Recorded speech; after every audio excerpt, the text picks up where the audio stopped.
Hello everyone, I'm Shubhi from Abhigyan and today I will be solving the JNVST 2018 Class 6 Papers Math section. So let's start with the 51st question. If A is the predecessor of B, then the value of A minus B and B minus A are.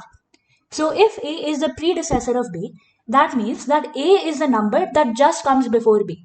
So if B is 50, then A is 49. If B is 2, then A is 1. If B is 25, then A is 24. So, for every B is equal to A plus 1. Since if A is 49, then B is 50. If A is 1, then B is 2. So, B is equal to A plus 1.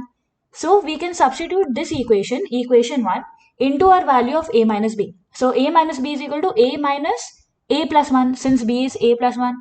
So, this becomes A minus 1, which is minus 1. Similarly, B minus A is A plus 1 minus A. So, A plus 1 minus A, which is 1. Therefore, the correct answer is minus 1 and 1, option 1. Let's move on to the 52nd question. Joseph scored 8 marks fewer than Amit in an examination. Kumar scored 12 marks more than Amit. In total, they scored 205 marks. What was the score of Joseph? So here we can see that both Joseph and Kumar have scored some marks relative to Amit. So let's take Amit's marks to be X. Then Joseph scores 8 marks fewer than Amit. So that means Joseph's marks are X minus 8 since Amit's marks are X. Kumar scores 12 marks more than Amit. So Kumar's marks are X plus 12. And in total, they scored 205 marks. So X plus X minus 8 plus X plus 12 is equal to 205. So 3X plus 12 minus 8 is equal to 205. So 3X is equal to 205 minus 12 minus 8 is 4. So 205 minus 4, which is equal to 201. So X is equal to 201 by 3. So 201 by 3, 3 into 6 is 18. So this becomes 21. And 3 into 7 is 21. So our answer is 67. Option number 1. So this is Amit's marks. Now we have to find Joseph's marks. So don't make the mistake that I made just now. Amit's marks are X, which is equal to 67. So Joseph's marks will be X minus 8. So 67 minus 8, which is 59. So correct answer is 3, which is 59. Now, moving on to the 53rd question. Sharda bought a notebook for 25.5 rupees, a pen for 7.5 rupees, and 6 pencils, each costing 1.25. So since each pencil costs 1.25, 6 pencils cost 6 into 1.25. And how do we do decimal multiplication? We just assume that the decimal point is not there and do normal multiplication. And then we see that there were 2 decimal points here. So we put 2 decimal points in our final answer and this becomes 7.5. If this had been 6.02 into 1.25, then we would have put 1, 2 and 3, 4. So 4 decimal points. Then our answer would have been 1, 2, 3, 4 as in 0.075. But here our answer is 7.5. So she gave a 50 rupee note to the shopkeeper. So what is the amount returned by the shopkeeper? What is the change the shopkeeper gives her back? So the change will be the total amount that she has given minus the price of all the items that she has bought. So the total amount that she has bought is 25.5 plus 7.5 plus 7.5, which is the cost of the pencils. So this becomes, so here we basically line up all the decimal points in decimal addition, and then we add as if it's a normal addition. So 0 plus 0 plus 0, 0, 5 plus 5 plus 5, 15, 6 plus 7 plus 7. So 14 plus 6, which is 20. 2 plus 2, which is 4. And the decimal point is after 2 places for all of them. So this will be 40.5. So 50.00 minus 40.50 will be the change that the shopkeeper gives her back. So this becomes 10, this becomes 9, so this becomes sorry so 0 minus 0 is 0, 0 minus 0 is 0, and 10 minus 5, and 0 minus 5, so we make this 10 and we will make this 9. So 10 minus 5 is 5, 9 minus 0 is 9, and 5 minus 4 is 1. And here we cancel out the 5 to account for the 9. So 4 minus 4 is 0. So the final answer is 9.5 rupees. The pictograph shows the number of baskets of mangoes sold by a trader in 5 days. One dot represents 20 baskets. If the trader still had 200 baskets left after 5 days, how many baskets did he have in the beginning? So the number of baskets left after 5 days is 200. So let the number of baskets at the beginning be x. So that means x minus all the baskets that he has sold is equal to 200, because that is the amount of baskets he has left. So how many baskets did he sell in the 5 days? Let's see. On the first day, we can see he has sold 1, 2, 3, 4, 5. 5 dots. And each dot represents 20 baskets. So he has sold 5 into 20. Second day, he gave 1, 2, 3, 4, 5, 6, 7, 8. So 8 dots, and that means 8 into 20. 8 into 20 baskets. Wednesday, he sold 4 dots. Thursday, he sold 1, 2, 3, 4, 5, 6, 7, 8, 9, 10. 10 baskets, 10 dots. And Friday, he sold 4 dots. So that means in total, he sold 5 plus 8 plus 4 plus 10 plus 4 into 20 baskets. Don't forget the 20 baskets. So this becomes x minus 5 plus 8 plus 4 plus 10 plus 4 is 31 into 20 is equal to 200. So x is equal to 620 plus 200, which is 820. So in the beginning, he had 820 baskets. Option 3. Now let's move on to the 55th question. The product of HCF and LCM of two numbers is 384. If one of them is 24, then the other number is. So for this question, we can use a rule which is that the product of any two numbers is the product of the HCF of the two numbers and the LCM of the two numbers. So here we have been given that the product of HCF and LCM is 384 and one of the numbers is 24. So let the other number be A. Then 24 into A is 384. So A is equal to 384 by 24, which is 16. So the other number is 16. Moving on to the 56th question. The sum of two numbers is 3, 4, 5, 6, 7, 8. If one number is 16,016 greater than the other number, what is the greatest number? So since one number is 16,016 greater than the other number, that means this number is greater than this number. And since they've asked us the greatest number, that means we have to find out this number. So if the smaller number is x, then the bigger number is x plus 16,016, right? So we have been given that the sum of the two numbers is 345,678. So that means smaller number x plus bigger number, which is x plus 16,016, is equal to 345,678. So that means 2x is equal to 345,678 minus 16016, which is 329,662. Then that means x is equal to 329,662 divided by 2, which is 164,831. But we don't have to calculate the smaller number. We have to calculate the bigger number. So the bigger number is 164,831 plus 160,160, which is 180,847. So our bigger number is 180,847. Option number 3. Now let's move on to the 57th question. Which of the following numbers is divisible by 18? So now, according to divisibility rules, we know that a number is divisible by 18 if it is divisible by the co-prime of 18, which means if it is divisible by 2 and 9.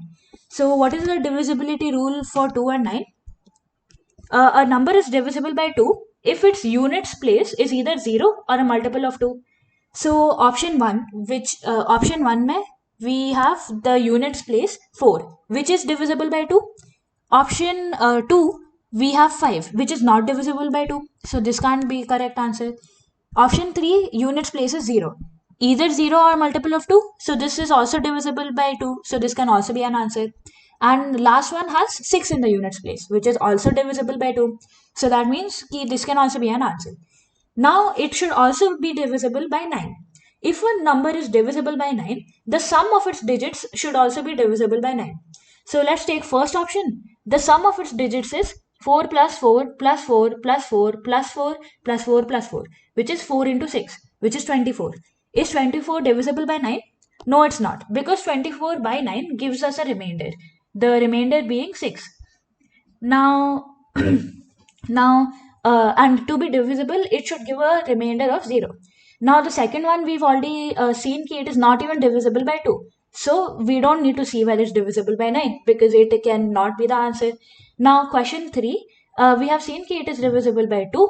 So, to be divisible by 9, the sum of its digits, which is 6 plus 6 plus 6 plus 6 plus 6 plus 0, which is 6 into 5, 30, should be divisible by 9. But it's not, because 9's table has 27 and then straight 36, not 30. So that means this cannot be our answer. So 1, 2, 3 are not our answers. 4 is our answer because it is divisible by 2 and it is also divisible by 9, because 6 plus 6 plus 6 plus 6 plus 6 plus 6 is 6 into 6. 36, and 36 is divisible by 9 because 36 comes in 9's table. 9 into 4 is 36.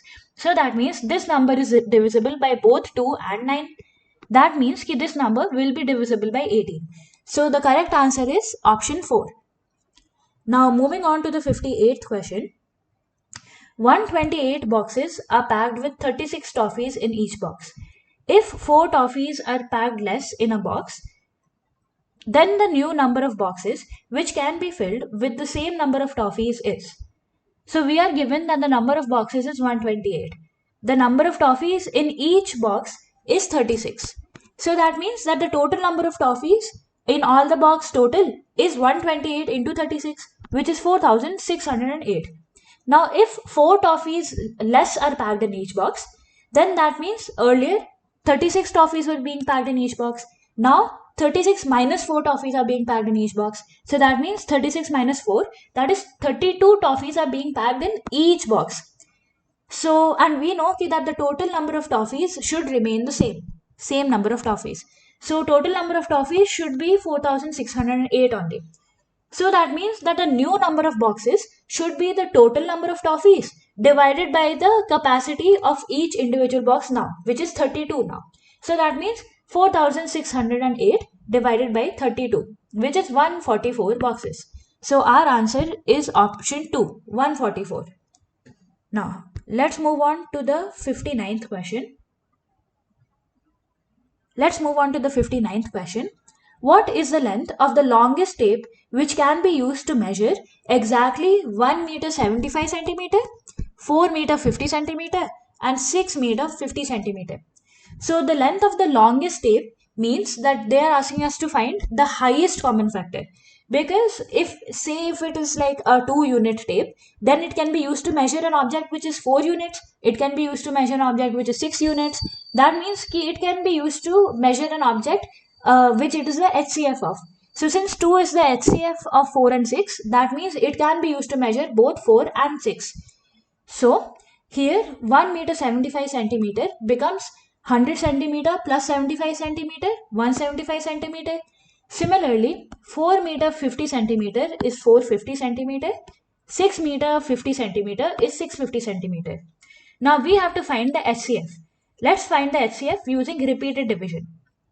So the rule for HCF using repeated division is, we'll write the numbers here, 175, 450, 650. Then we divide by any number which can divide all 3 of them. Okay, this is not like LCM where we can even find a number which divides any 2 of them. We need to find a number which can divide all three of them, otherwise our repeated division stops. So here 25 can divide all three of them. So this becomes 7, 450 divided by 25 becomes 18, and 650 divided by 25 becomes 26. Now there is no other number which can divide all three of them. Now if this was LCM, then we could say that even though there is no number which can divide all three of them, there is 2 which can divide only 18 and 26.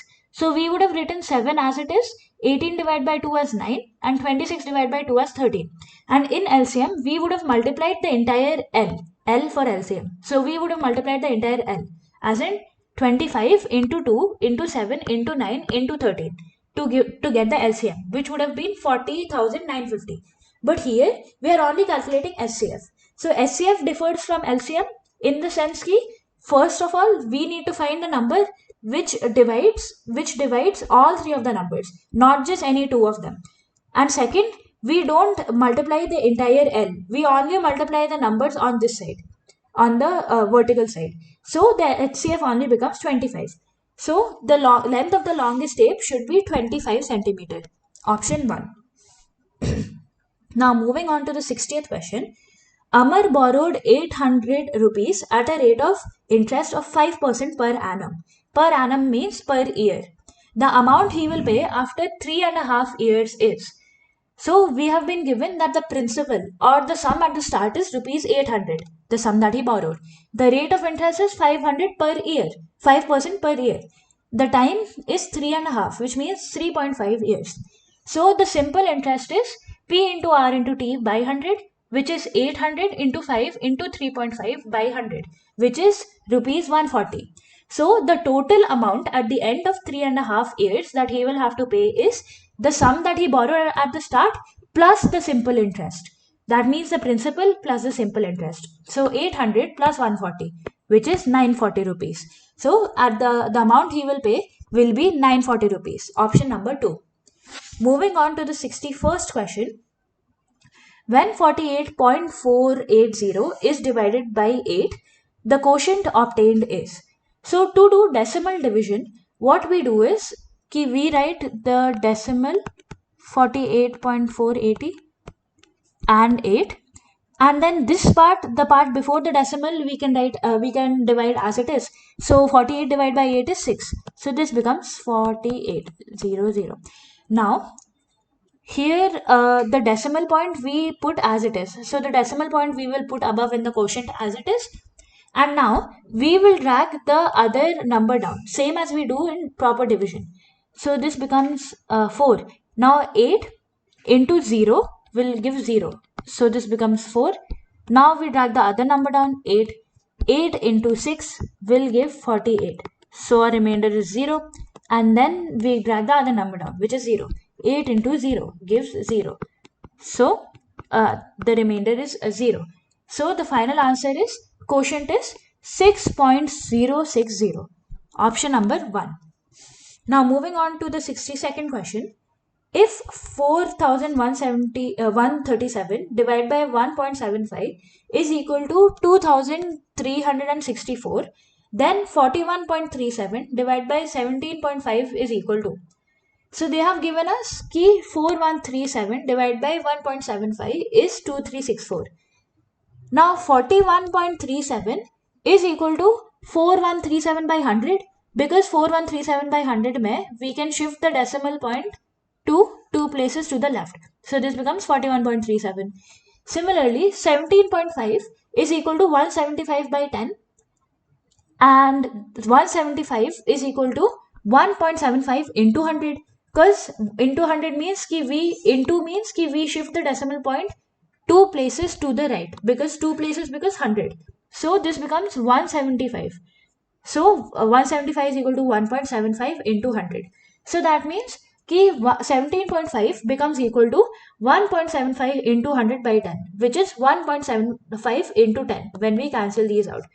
So 41.37 divided by 17.5 will be equal to 4137 by 100. 41.37 can be written as 4137 by 100 according to 1. And 17.5 can be written as 1.75 into 10 according to 2. right? So this becomes 4137 divided by 1.75 into 1 by 100 into 10 into 1 by 1000. So 4137 divided by 1.75 we know is 2364. So 2364 into 1 by 1000. So the decimal point is here. We are dividing by 1000. So we have to shift the decimal point 3 places to the left since there are 3 zeros in 1000. So this becomes 1, 2, 3, which is 2.364. So the answer is 2, which is 2.364. Moving on to the 63rd question. The decimal equivalent to 1 by 10 plus 11 by 100 plus 111 divided by 1000 is. So to convert a fraction to a decimal, we have to divide it by a 10 or a 100. Here in our work is simpler because all of these are already divided by tens or hundreds or thousands or multiples of tens. So when they are already divided by multiples of 10, we just have to shift the decimal point to the left if it is division, which it is over here, to the left by as many number of places as there are zeros in our division. So here 1.0 divided by 10. So here there is 1 0. So we shift the decimal point one place to the left. So this becomes 0.1. 11 by 100. So 100 has two zeros. So we shift the decimal point two places to the left. So this becomes 0.11. And 111 divided by 1000. Three places, three decimal zeros. So here we have to shift the decimal point three places to the left. So this becomes 0.111. 0.111. So the sum of these is 0.1 plus 0.11 plus 0.111. And we know to do decimal addition, we basically line up our decimal points and then we write the decimal, and then we do decimal addition as normal addition. So this becomes 0.111 plus 0.11 plus 0.1. So 1, here 1 plus 1, which is 2, and 1 plus 1 plus 1, which is 3. The decimal point we will write as it is, and 0 plus 0 plus 0 is 0. So our final answer is 0.321, which is option number 3. Now moving on to the 64th question. Rahul purchased old TV for rupees 3000. He spends rupees 300 on its repairs. He sold TV for rupees 3500. What is his profit? So we know कि if someone is spending 300 on repair, that means that he is giving 300 rupees extra out of his own pocket. So that means कि Rahul purchased the old TV for rupees 3000. But in addition to that, he is also giving 300 rupees out of his own wallet for repair. So that means that the TV in total cost him the cost price plus the money spent on repairs. So 3000 plus 300, which is 3300. Why? Because even the 300 he is giving from his own pocket, and even the 3000 he is giving for his own pocket for the TV. Now the selling price of the TV was rupees 3500. So the profit becomes the selling price minus the total cost price, which is 3500 minus 3300. So that becomes rupees 200. So our answer is 3, rupees 200. Moving on to the 65th question. The sum of the first four multiples of 8 is. So 8 into 1 is 8, 8 into 2 is 16, 8 into 3 is 24, and 8 into 4 is 32.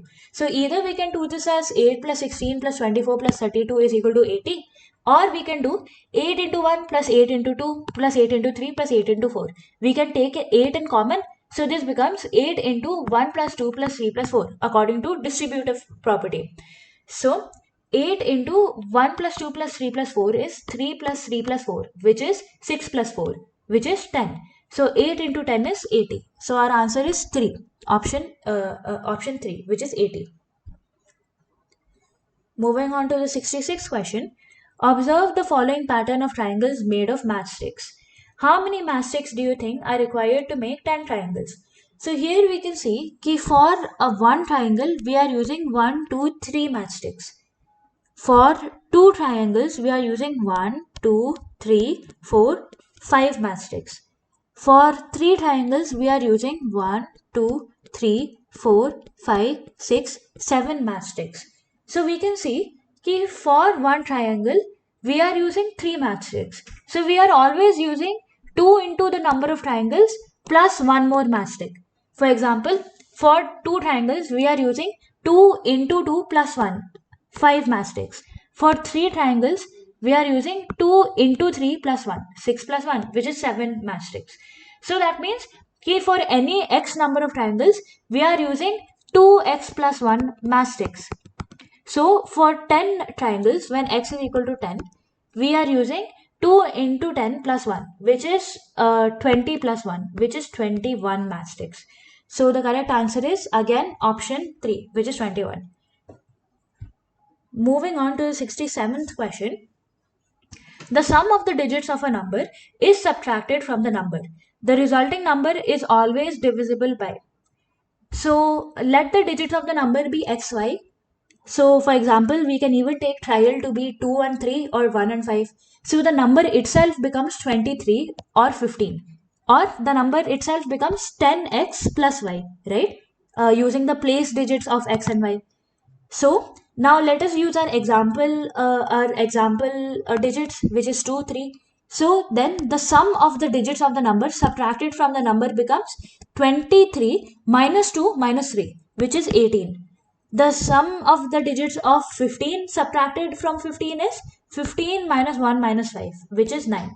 And for any general number xy, the 10x plus y, which is the number, minus the sum of digits, which is minus x minus y, becomes y and y cancels 10x minus x, which is 9x. So we can see that the factors of 9x are 9 and x. That means we can see from all three of these examples, 18 is divisible by 9, 9 is divisible by 9, and for any general number also we have proved that the number will be divisible by 9. So that means the resulting number is always divisible by 9, which is option 4. Moving on to the 68th question. Jammu Express starts from Jammu at 8:20 am. It takes 8 hours 35 minutes to reach Delhi. If it is late by 25 minutes, then at what time will it reach Delhi? So here we can see the Jammu Express starts at 8:20. Now it takes 8 hours 35 minutes to reach Delhi. So let us plot the timeline. So 8:20 am would be somewhere here in the am timeline and after 8. So this is 8:20. 8:20 plus 8 hours will be 1, 2, 3, 4, 5, 6, 7, 8, which is 4:20 p.m. Now 4:20 plus 35 minutes will be 4:55 p.m. Now we also know that it is late by 25 minutes. That means it takes 4:55 plus some 35 more minutes to reach, plus 25 more minutes to reach, since it is late by 25 minutes. So this becomes 0178 480. But we know that time can't be written as 480. It can maximum be written as 59 minutes, right? So we subtract minus 60 from here and we add plus 1 here. So this becomes 20 and this becomes 5. So this becomes 5:20. So that means it will reach Delhi at 5:20 p.m., which is option number 3. Moving on to the 69th question. The area of adjacent figure is. So this figure is number 1 triangle plus number 2 square plus number 3 triangle, right? So number 1 square, if we see, we have been given that all the sides are equal. This when we write something like this, these lines, that means all these sides are of equal length. And it also shows this angle, which means the angle between the two sides is 90 degrees. So if all the sides are equal and the angle between the sides is 90 degrees, that means this shape is a square. So that means that the length of the sides will be equal. So AB will be equal to AD. So AB is 12, so AB will also be 12. BC will also be 12. Now the area of a square is S square, which is 12 into 12, which is 144 centimeters square. Now area of a triangle is half into base into height. So here the base of the triangle is 4, the height of the triangle will be 12. Similarly here also the base of the triangle is 4, the height of the triangle will be 12. So area of each of these triangles is half into 4 into 12. So that becomes 12 into 2, which is 24 centimeters square. And the area of both triangles will be 24 into 2. So the sum of the area of the adjacent figure will be the sum of the area of the square plus the area of this triangle plus area of this triangle. So 144 plus 2 into 24, which is 192 centimeters square. So the correct answer is option 3, 192 centimeters square. Moving on to the 70th question. A train starts at 1:45 p.m. from a station at a speed of 60 km per hour. At what time will it reach a station 165 km away? So the train starts at 1:45 p.m. The speed of the train is 60 km per hour. We know that the speed is equal to distance by time. So bringing time to this side and speed niche, we get कि the time is equal to total distance by speed. We have been given that the total distance is 165 km. So the time of journey will be distance by speed, which is 165 by 60. So this will be 2.75 hours. So what is 2.75 hours? That is 2 hours plus 0.75 hours. Now let's convert these hours to minutes. So 0.75 hours into 60 will be equal to this time in minutes, because 1 hour is equal to 60 minutes. So 0.75 hours will be equal to 0.75 into 60 minutes. So this will be 45 minutes. So 2 hours plus 45 minutes. So the time of arrival will be 1:45 plus 2:45, which is 3 hours 90 minutes. But again, we know कि we have to write this maximum as 59. We can't write this as 90. So again, what we do is we will subtract 60 from this side and we will add 1 hour to here. So this becomes 4:30. So this becomes 4:30 p.m. So the time that the train will reach the station is 4:30 p.m. Option number 3. Question number 71. What should be side of square in centimeter if its perimeter is equal to area? So it's given that the perimeter of the square is equal to the area of the square. So if the side of the square is S, then we know that the perimeter of a square is equal to 4S, and we know that the area of a square is equal to S square. So they have given that the area of the square is equal to the perimeter. So that means 4S is equal to S square. So 4 is equal to S square by S. So S is equal to 4. So side of square is 4 centimeter. So option 3 is correct. We have noticed that in these papers, a lot of the times option 3 is correct. So even if there is no negative marking, and if you want to make a guess on which answer might be correct, you can go for option number 3 in the paper. Now moving on to the 72nd question. A fruit shop sells bananas at rupees 40 per dozen or a banana at rupees 5. How much will it cost to buy 99 bananas? So a dozen is a number of items. So basically we can say that 1 dozen is 12 items. So if we buy 1 dozen pencils, that means we are buying 12 pencils. If we buy 1 dozen kg of pudina, that means we are always buying 12 kg pudina. If we buy 1 dozen cars, that means we are buying 12 cars. So that is a bunch of cars, which includes 12 cars.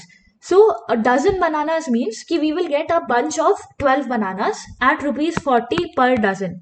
So at rupees 40 per 12 bananas.